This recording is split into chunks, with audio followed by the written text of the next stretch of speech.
Hello guys, welcome back. Myself Adhikari, and as far as the chapter is concerned, now it is just about to over and we have completed the battery as well. Now we are going to start fuel cell. Fuel cell. Fuel बोल लो, fuel बोल लो, या कुछ भी कर दो, तुम्हारी मर्जी है. ज्यादा अंग्रेज हम हैं नहीं, बट लिटिल बिट थोड़ा थोड़ा टूटी फूटी आ जाती है मेरे को. खैर कोई दिक्कत नहीं, हिंदी है हम. फ्यूल सेल पढ़ेंगे. देखो बेटा, ये बात तो हमें पता है कि जो भी सेल है वो केमिकल एनर्जी को इलेक्ट्रिकल एनर्जी में कन्वर्ट करते हैं. लेकिन थर्मल प्लांट्स में अगर हम लोग देखेंगे तो थर्मल प्लांट्स में जो इलेक्ट्रिकल एनर्जी कन्वर्ट होती है यार, उसमें ना काफी दिक्कतें आ जाती हैं. सर दिक्कतें क्या आती हैं बेटा? ऐसे समझो कि आप अगर कोई थर्मल प्लांट सेटअप कर रखा है और वहां से आप इलेक्ट्रिसिटी ले रहे हो, थर्मल प्लांट से इलेक्ट्रिसिटी ले रहे हो, तो ये कन्वीनियंट नहीं लगता मेरे को. क्यों नहीं लगता बेटा? एक रीजन ये है कि आप सबसे पहले तो एक कार्बन या किसी भी कोल का इस्तेमाल कर रहे हो. कार्बन में कोई भी सोर्स इस्तेमाल कर रहा है. पहले तो इसको कार्बन को गैस बनाने के लिए आप एक सोर्स प्रोवाइड करोगे, एनर्जी सप्लाई करोगे पहले तो, है ना. क्योंकि आज जब कोल या किसी भी कार्बन का फ्यूल कोई बर्न करोगे तो आप सप्लाई करोगे और उसके बाद इससे स्टीम प्रोड्यूस करोगे. इस स्टीम को फिर यूज करोगे रोटेट करने के लिए टरबाइन को, और जब टरबाइन रोटेट करेगा तब जाके इलेक्ट्रिसिटी प्रोड्यूस होगी. Do you think it is efficient? Is it efficient और not? Sir well we don't know. हाँ, मुझे पता था इतना मेहनत करके यही बोलने वाले हैं बेटा. कुल मिला के बात तो ये है कि चल तो यही रहा है, पर it is not efficient at all. Sir then बेटा इसके लिए हम लोग क्या करते हैं कि हमारे जो कार्बन के सोर्स हैं, मीथेन या मान लो कोई भी हाइड्रोजन या मान लो आप कोई भी मिथेनॉल, इन सब को डायरेक्टली यूज करते हैं और सीधा इलेक्ट्रिसिटी बना देते हैं with the help of fuel cell. समझ में आया? कोई दिक्कत नहीं? अब देखो, methane is also called marsh gas. याद रख लेना, छोटा सा ठीक है, कोई दिक्कत वाली बात नहीं. मीथेन को हम लोग मार्श गैस बोलते हैं. फिर बेटा आगे हम लोग क्या करने वाले हैं कि इस फ्यूल सेल के बारे में जानेंगे. सबसे पहली बात तो ये पॉल्यूशन भी जनरेट करेंगे. देखो ना इतनी सारी चीजें हो रही हैं, कार्बन, धुआं वो सब कुछ हो गया. पॉल्यूशन जनरेट करेंगे, शोर करेंगे, नॉइज होगा, बहुत कुछ होगा. लेकिन इस भाई साहब में ना तो प्रदूषण करेंगे, है ना. और सबसे जो मेजर चीज है, सबसे जो मेजॉरिटी चीज है, इनकी एफिशिएंसी बहुत हाई होती है. एफिशिएंसी बहुत ज्यादा होती है फ्यूल सेल. ठीक है, हम लोग कोई वो ज्यादा यूज नहीं करेंगे, तो हमारे सिलेबस में हाइड्रोजन ऑक्सीजन फ्यूल सेल, उसके बारे में फटाफट से बात कर लेते. ठीक है, in case of H2O2 fuel cell. ठीक है, अब यार मैं फ्यूल बोलता हूँ because real pronunciation is fuel only, not fuel. Okay, so whomsoever is trying to correct me, kindly correct himself or herself. I am not obeying you or I am not imposing the decision on you, but the correct pronunciation is fuel. Okay, so जब हम लोग fuel cell को मैं H2O2 cell भी बोल देता हूँ पहली बार, और इस H2O2 सेल में बेटा कैथोड और एनोड दोनों चीजें होंगी. कैथोड और एनोड दोनों चीजें होंगी. तो यहाँ पर क्या होता है, कैथोड पे हमारे पास जो रिएक्शन आती है वो ऑक्सीजन की आती है, और जो एनोडिक रिएक्शन होती है बेटा वो कौन सी होती है हमारे पास? हाइड्रोजन. मेन चीज क्या है, इससे निकली हुई पावर बहुत हाई होती है, और ये अपोलो स्पेस प्रोग्राम में भी यूज करते है ना. एस्ट्रोनॉट्स वगैरह जो हैं वो हमारे पास इसी को यूज करते हैं.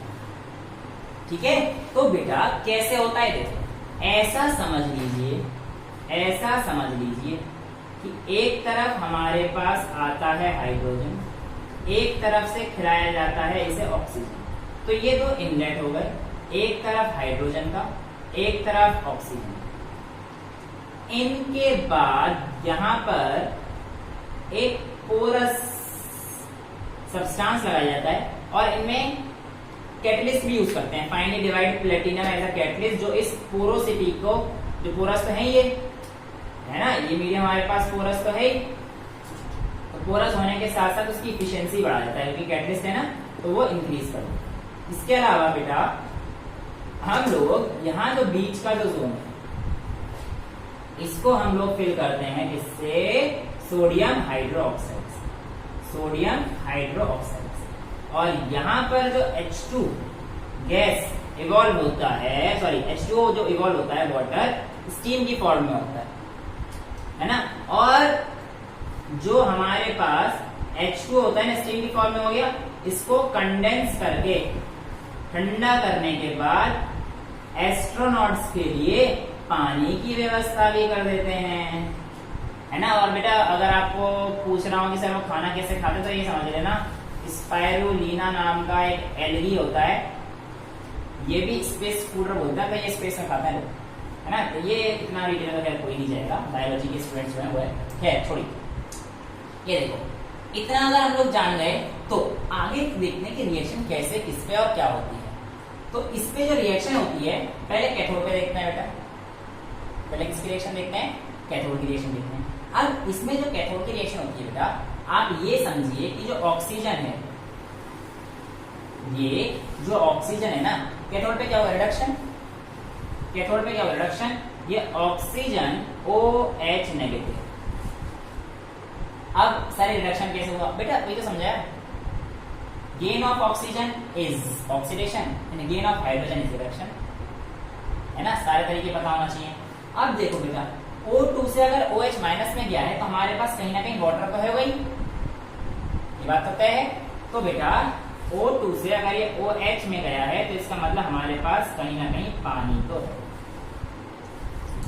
इतनी बात समझ में आती है। अच्छा अगर ये पानी है, अगर ये पानी है तो ये देखो ना बेटा, बैलेंस करते हैं इसे, तो इधर 2H इधर 1H है ना, इधर 2O 3O इधर 1O, मैं ऐसे कर दूं, ऐसे इसको छोड़ ही देता हूं, इसको ऐसे कर दूं तो 4O इधर हो जाएंगे, 4H हो जाएंगे और इधर 4OH,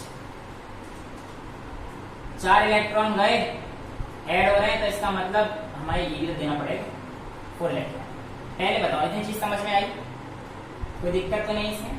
अब इधर की तरफ हमें क्या करना है, इधर की तरफ हमें क्या करना है बेटा, इधर कुछ भी H2 प्लस ये वाली जो चीज दी है इस तरफ आ जाएगी, OH माइनस ये H2 plus 4OH minus gives. यहाँ पर हमें एक चीज बस ध्यान देनी है कि 4H2O है ना, जो इधर की तरफ आया वही लिखना, अभी तो इसे 4 मत लिखो चाहो तो, ऐसे H2O plus 4 electron, plus 4 electron. अब देखो बेटा बैलेंस कर दो, बैलेंस कर दो, 4 इलेक्ट्रॉन है, 4 OH है, ठीक है।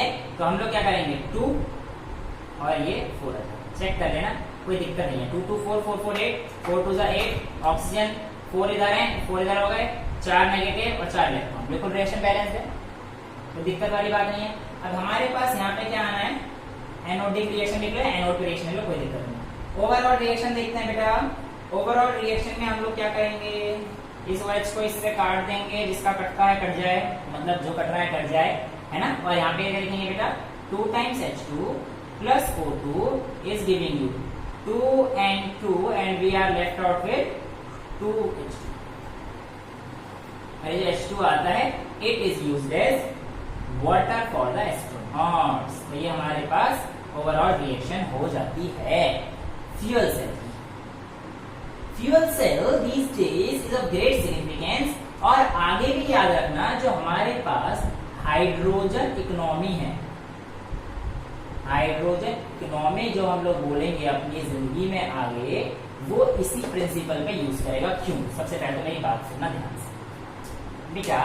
जो हमारे पास थर्मल पावर प्लांट्स है ना, उनसे या फिर जितनी भी आपकी गाड़ी वगैरह है या बहुत सारी इंडस्ट्रीज वगैरह हैं, इन सबसे जैसे जैसे आप लोग कार्बन का एमिशन कराते जाते हैं, तो इसकी वजह से क्या होता है, ग्रीन हाउस इफेक्ट नाम की चीज है। अब इतना डिटेल तो करेंगे नहीं, बस आप ये समझ लेना कि ग्रीन हाउस इफेक्ट क्या होता है। तो increase in the temperature of earth due to the emission of carbon and sulfur and various other particulates in the atmosphere is termed as greenhouse effect, which in turn increases the temperature. अब इस green house effect से क्या होगा sir? Temperature अर्थ का लगभग आपको बताऊं, it is only for GK, it is up to here only, and the next start we doing next topic corrosion, इसके बाद करेंगे, बट थोड़ा सा जीके भी जानना बहुत जरूरी है बेटा कि क्या हो रहा है दुनिया में, सब कुछ है ना। तो बेटा ऐसा समझ लो कि जो आप लोगों के जैसे जैसे टेम्परेचर बढ़ेगा, पिछले 10 साल में 0.6 डिग्री सेल्सियस अर्थ का टेम्परेचर बार हो गया है। In the last 10 years, the Earth temperature has been raised by 0.6 degree Celsius as per the note in books. तो इससे क्या हो रहा है सर? इससे कोई नुकसान होगा? हाँ बेटा, जो आपके पोलर आइस कैप्स हैं, यानी जो पोल्स पे पोलर वगैरह पोल्स है ना, तो वहां पे पोलर आइस कैप्स हैं, they will start melting, which will cause the flooding area of the coastal zone, flooding of the coastal zone, and the islands like Maldives, which are completely surrounded by water, they will get submerged. समझ रहे हो? So we can see by using the hydrogen economy or the hydrogen oxygen fuel cell or something like fuel cell, we can prevent our environment as well, isn't it? Yes. So बेटा क्या है कि जब हम लोग green house effect बढ़ रहा है तो पोलर आइस कैप्स पिघल जाएंगे, तो कुछ कंट्रीज हैं जैसे कि मालदीव्स जो कि पूरी सराउंडेड है पानी वानी से, वो डूब जाएंगी। तो ऐसा ना हो भविष्य में, एनवायरमेंट ध्यान रखते हुए हम लोग ये चीज कर सकते हैं। ठीक है, तो अब हमारे पास अगर हम लोग पूछें इसके बाद कौन सा टॉपिक आता है, तो वो हमारे पास क्या होता है? कोरोजन। ठीक है, कोरोजन। ठीक है, कोरोजन की अगर हम लोग बात करें तो बेटा कोरोजन फटाफट से इस टॉपिक में ले लेते हैं और चैप्टर को विदा कर देते हैं, चैप्टर को विदा कर देते हैं। और इस विदाई के बाद आपको जो लेक्चर मिलेगा बड़ा ही इंटरेस्टिंग होगा, how to calculate log and antilog without the log table and antilog table. खैर छोड़ो, अभी फिलहाल कोरोजन की बात करते हैं। कोरोजन की अगर मैं बात करूं तो बेटा corrosion is simply defined as the eating away of metals. Corrosion की अगर मैं बात करूं तो इट इज simply defined as eating away of metal। तो जो आपका मेटल है simply eating away है, मतलब खा गया। सर मेरे को पहले 2-3 चीज बताओ। जंग अपने आप लगती है, हम तो कुछ करते नहीं। रीजन बताऊंगा पक्का, आज आपको क्लियर हो जाएगा पक्का। और सर 1-2-3 चीज और बता दो कि ये जो गैल्वेनाइजेशन होती है वो क्या होता है, मतलब वो थोड़ा कंफ्यूजिंग है, टेंशन ना। आज सारी चीज हमारे पास क्लियर हो जाएंगी। कोरोजन और रस्टिंग में क्या अंतर होता है, सब चीज क्लियर। ठीक है बेटा, corrosion is eating away of metal और the formation of layer on the metal. देखो बेटा, मैं डेफिनेशन बुक के हिसाब से तो कई बार आपको नहीं मिलेगी, but I can say it is definitely correct as per the record scheme. By corrosion में आयरन के ऊपर जब होती है और ऑक्सीजन आने के बाद जब Fe2O3.XH2O बनता है जिसमें रस लग जाती है, it is due to oxygen. Silver के बर्तन काले पड़ जाते हैं, it is due to sulphide. तो सल्फाइड की लेयर बन गई ना। ब्रॉन्ज के या किसी भी एलॉय के ग्रीन पड़ जाते हैं, कुछ आपकी एनसीईआरटी में ग्रीन कलर का भी सब्सटेंस है, कोई चेक कर लेना कौन सा है वो, तो वो भी तो एक लेयर बन रही है ना। तो आप ये डेफिनेशन लिख सकते हो, इससे एग्जांपल देना और कह देना कि ये लेयर है, कोई भी नंबर नहीं काट सकता। ठीक है, आगे चलें तो हम लोग देखते हैं कैसे क्या होता है। तो सबसे सिंपल बात वही है, अपने एनसीईआरटी में रखा है, आयरन की रस्टिंग को यूज करते हैं। देखो बेटा, रस्टिंग की अगर हम लोग बात करते हैं तो सबको हमें समझ में आती है। ऐसा समझना कि rusting is a electrochemical process. ये मान लीजिए आपका कोई भी आयरन का टुकड़ा है, ये आपका लोहा है, Fe। देखो बेटा, सबसे पहले आप एक काम करना, इस आयरन को एक आयरन की फिटिंग लेना, यहाँ पर सिर्फ हवा हवा हो, या हवा हवा हो तो कैसे हो सकता है, पॉसिबल नहीं है। आप एक काम करना, इसमें पानी डाल देना, पानी डाल देना और ऊपर से ऑयल डाल देना, थोड़ा सा ऑयल डाल देना ताकि इसमें एक लेयर बन जाए और इसमें हवा ना आ सके। तो उसके बाद क्या होगा कि हमें देखेंगे कि क्या एयर आ पाएगी, एयर नहीं आ पाएगी, तो बेटा ये कभी भी रस्टिंग नहीं हो पाएगी, समझ रहे हो। और ऐसे सिर्फ ऐसे कंडीशन में डाल दो जहाँ पे सिर्फ एयर एयर हो और पानी ना हो, H2O ना हो, तो नहीं हो पाएगी। लेकिन अगर आप किसी ओपन कंटेनर में ऐसी जगह छोड़ दो जहाँ पे एयर और वाटर से दोनों मिल जाए तो रस्टिंग हो जाएगी। यानी कि for rusting to be happen, air and water both are necessary. In the presence of one, rusting can never occur. Now we can describe rusting as Fe, Fe जो कि एक मेटल है, यहां पर एनोड की तरह काम करता है और लॉस ऑफ ऑक्सीडेशन दिखा देता है। क्या दिखाता है जनाब? Loss of oxidation. तो Fe टूट जाएगा, Fe 2 इलेक्ट्रॉन दे देगा और Fe2+ में टूट जाएगा। Fe ने 2 इलेक्ट्रॉन दे दिए और 2+ में टूट गया। अब यहाँ पर ऐसे, अब ये तो Fe पूरा लोहा है, तो ऐसे 2 इलेक्ट्रॉन टूटते जाएंगे और ऊपर ऐसे बहुत सारे Fe2 मिलते जाएंगे। अब ये जो बहुत सारे इलेक्ट्रॉन थे, जैसे ही इन्हें पता पड़ेगा कि भाई इसके बाहर यहाँ पे तो हवा भी है, यहाँ पे तो H2O है, यहाँ पे तो H+ भी है, यहाँ पे O भी है, यहाँ पे H+ भी है और O भी है, तो क्या होगा बेटा कि ये 2 इलेक्ट्रॉन इस हाइड्रोजन की मदद से ऑक्सीजन को रिड्यूस कर देंगे। और ये हाइड्रोजन कहां से आया? ऐसा माना जाता है ये हाइड्रोजन हमारे पास H2CO3, हाइड्रोजन कार्बोनेट एसिड, इसकी मदद से आया होगा, क्योंकि आपके एटमॉस्फेयर में कार्बन डाइऑक्साइड और मॉइस्चर ने रिएक्ट करके ये बनाया होगा। तो ये हाइड्रोजन यहाँ पे जो आया होगा H+, वो इस वजह से आया। अब ये इलेक्ट्रॉन जब इसके पास आएंगे, O को हटा देंगे और ये हमारे पास O2 ऐसे निकाल देंगे। ये पहुंच गए यहाँ पे 4 इलेक्ट्रॉन, है ना, 4H+, क्योंकि कमी नहीं है, एटमॉस्फेयर में बहुत कुछ है, ठीक है। तो हम लोग कह सकते हैं कि भैया एनोड पे जो रिएक्शन हो रही है, वो कुछ इस तरीके से हो रही है कि Fe 4 इलेक्ट्रॉन आ रहे हैं, 2 कर देता हूं, ठीक है। Fe gives 2 Fe2+ + 4 electron. पहला केस समझ में आता है। दूसरा क्या हो रहा है कि ये 4 इलेक्ट्रॉन 4 हाइड्रोजन मिलके, देखो ना, ऑक्सीजन कैथोड पे ना, कैथोड पे तो ऑक्सीजन का रिडक्शन हो रहा है, अब हमारे पास जो चीजें हैं वो क्या आएंगी? कैथोड पे रिडक्शन है ना। कैथोड पे जो हमारे पास रिएक्शन हो रही है वो कौन सी हो रही है? कैथोड पे सर ये ऑक्सीजन हो रही है। तो बेटा ऑक्सीजन लिख दो। ऑक्सीजन के साथ यहाँ पर देखो ना क्या क्या है, 4 इलेक्ट्रॉन और 4 हाइड्रोजन। वाटर तो है ही हमारे पास, वाटर तो है ही ना, तो इसी केस तो आ रहा है, देखो O2 + 4E + 4H+ gives 2H2O। समझ में आता है? कैथोड पे ऑक्सीजन का रिडक्शन हो गया। हाँ सर, अब इसकी ओवरऑल रिएक्शन लिखना चाहो तो लिख दो। ओवरऑल रिएक्शन लिख दो पहले तो। क्या लिखोगे बेटा? ओवरऑल रिएक्शन में क्या आएगा? 2Fe + O2, इससे तो ये gives 2Fe2+ + 2H2O, ठीक है। तो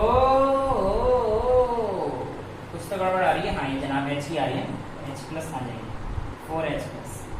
अब ठीक है, 4O2Fe, ठीक है। अब हमारे पास बेटा देखो ना 4H+ आ गया, तभी तो बैलेंस बराबर हो गया दोनों तरफ इलेक्ट्रॉन। अब ये 2 पॉजिटिव 2 4 हो गया, खत्म। दूसरी चीज क्या है कि हमारे पास की सारी अपने आप क्यों होती है? पहला ये सवाल था ना हमारे पास कि अपने आप क्यों होती है। तो बेटा वो जो अपने आप का रीजन है वो बहुत इंपॉर्टेंट है। देखो अपने आप इसलिए होती है क्योंकि इस रिएक्शन की इस रिएक्शन की जो हमारे पास ई नॉट वैल्यू होती है, जो हमारे पास ई नॉट वैल्यू होती है वो आती है 0.44 माइनस। पहला। दूसरा जो हमारे पास ऐसे लिख सकते हो ई नॉट, यार अभी तो सिखा रखा है ना क्या हुआ है, Fe से Fe2 प्लस में गया है ना, Fe2 प्लस, ये तो लिखना आता ही है। और अगर कैथोड वाले का लिखना हो तो E not of H plus O2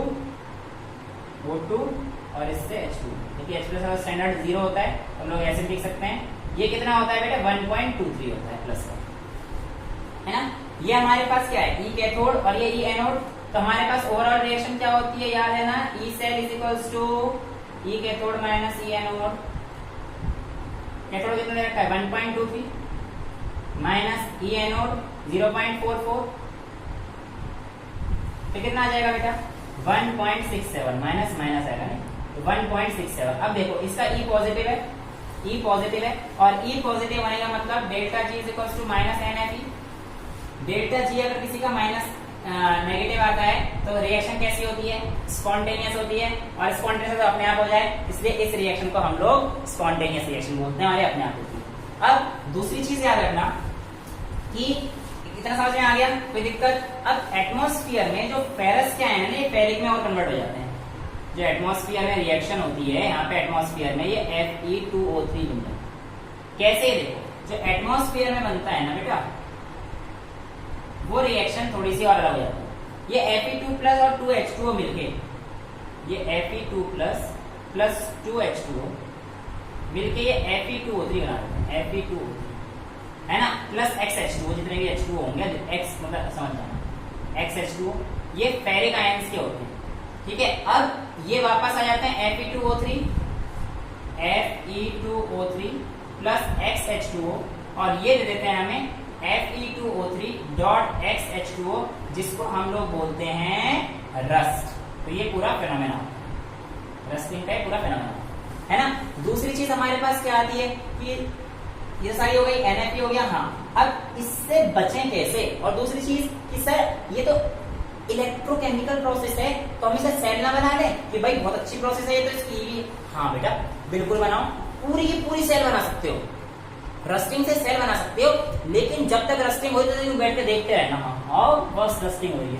अब इतना स्लो प्रोसेस है ना बेटा, ये बहुत स्लो प्रोसेस है, सेल कहां तक बना पाओगे, समझ गए। तो ये हमारे पास स्लो प्रोसेस होती है,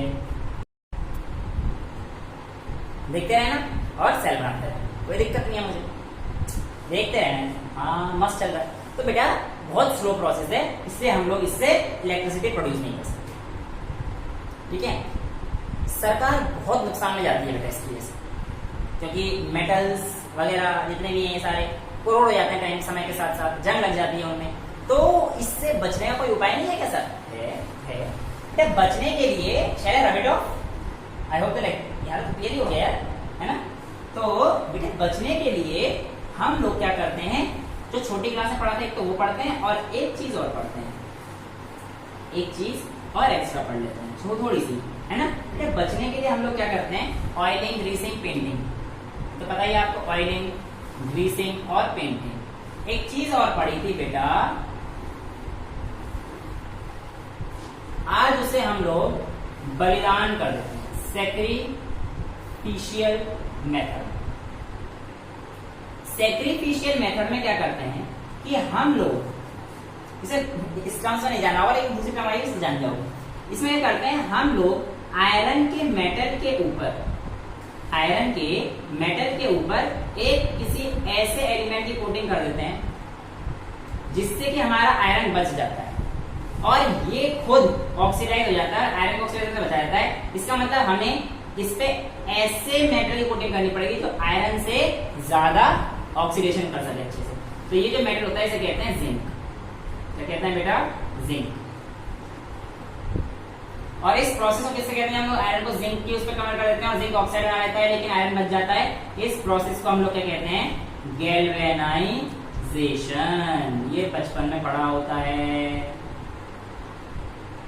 ना। तो व्हाइट लेयर बन जाती है ना इसकी, तो इसकी वजह से बनती है ना। और इसके अलावा हमारे पास एक और होता है जिसे बोलते हैं barrier method. Barrier method is a type of sacrificial method only. मैं बताता हूँ क्या होता है इसमें। बेटा बैरियर मेथड जैसे कि कुछ लोग अब 12th क्लास में है तो बायोलॉजी वाले भी वीडियोस देख रहे होंगे। तो बायोलॉजी में जिनके पास चैप्टर 4 है रिप्रोडक्शन का, रिप्रोडक्टिव हेल्थ, तो उसमें ना बैरियर मेथड में तो बहुत मजेदार चीजें हैं, है ना, ऑब्वियसली हैं, जो बायोलॉजी पढ़ रहे हैं तो बिल्कुल है। लेकिन यहाँ पर भी बैरियर मेथड उसी पे काम कर रहा है, ठीक है। तो बेटा बैरियर मेथड एक तरीके से रुकावट पैदा करता है किसी चीज को होने में, है ना, समझ रहे हो। तो यहां पर हम लोग प्रोसेस का यूज करते हैं। सपोज करिए डीप इनसाइड द ग्राउंड आप लोगों का मेटल, इनसाइड द ग्राउंड आप लोगों का मेटल। अब ये तो ग्राउंड है, यहाँ पे तो कुछ कर नहीं सकते भैया। अब रिएक्शन तो यहाँ पे भी होगी ना, जमीन के अंदर तो पानी भी होगा, मॉइस्चर वहां सब कुछ होगा, तो ये भी हो जाएगा खत्म। एट द टाइम जंग से लगेगी तो हम लोग क्या करते हैं कि ये ऐसे दो बाहर एक वायर निकालते हैं, वायर निकाल दिया हम लोगों ने, और इसमें जब ये एटमॉस्फेयर से कनेक्ट हो जाएंगे, इसके भी ऊपर एक लेयर कर देते हैं, इसके ऊपर एक लेयर लगा देते हैं, और ये लेयर इससे कनेक्ट नहीं होती आयरन से, ये इससे कनेक्ट होती है। तो ये अंडरग्राउंड मेथड के लिए बैरियर मेथड यूज होता है। अब जैसे ही ऑक्सीजन के कांटेक्ट में ये चीज आएगी तो ये यहाँ पर ऑक्साइड बना लेगी और हमारा आयरन बच जाएगा, इसलिए इसे कहते हैं बैरियर मेथड, जो कि इसको रुकावट, ये इसको रुकावट पैदा कर रही है। एंड बैरियर मेथड कोई रुकावट पैदा होता है, ठीक है, समझ में आ गया। तो इस तरीके से हम लोग कोरोजन को बचा सकते हैं। इसी के साथ हमारा चैप्टर एनसीईआरटी से खत्म हो जाता है, और एनसीईआरटी के इंडेक्स क्वेश्चन और हाउ टू सॉल्व लॉग और एंटी लॉग के लेक्चर लेके हम लोग आपसे आगे मिलेंगे। I hope the lecture was easy and enjoyable too, है ना। ऐसे ही मस्ती के साथ पढ़ते रहेंगे, मजे लेके पढ़ेंगे। Till then bye bye, take care, thank you so much.